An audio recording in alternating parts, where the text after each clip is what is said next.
ഇന്ന് north Indian സ്റ്റൈലിലുള്ള ഒരു fish മുട്ടക്കറിയാണ് ഉണ്ടാക്കാൻ പോകുന്നത്.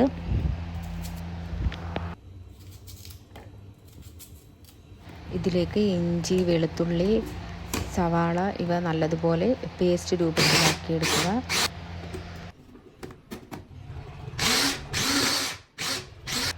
വീഡിയോയിൽ കാണുന്നത് പോലെ ബോയിൽ ചെയ്ത എഗ്ഗിലേക്ക് കടലമാവ്, മുളക് പൊടി, മല്ലിപ്പൊടി, മഞ്ഞൾപ്പൊടി, ഗരം മസാല, ഉപ്പ് ഇവയെല്ലാം കൂടി മിക്സ് ചെയ്ത് ഫ്രൈ ചെയ്ത് എടുക്കുക.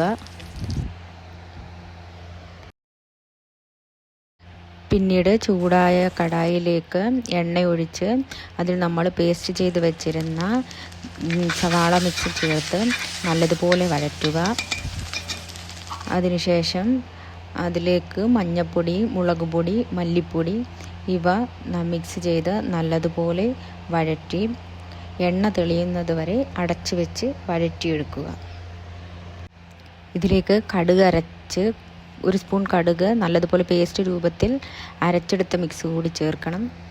പിന്നീട് മിക്സിലേക്ക് ആവശ്യത്തിനുള്ള വെള്ളം ഒഴിച്ച് തിളപ്പിച്ചെടുക്കുക. തിള വന്നതിന് ശേഷം നമ്മൾ ഫ്രൈ ചെയ്ത് വെച്ചിരുന്ന മീൻ മുട്ട അതിലേക്ക് പറക്കിയിട്ട് തിളപ്പിച്ച് എടുക്കുക.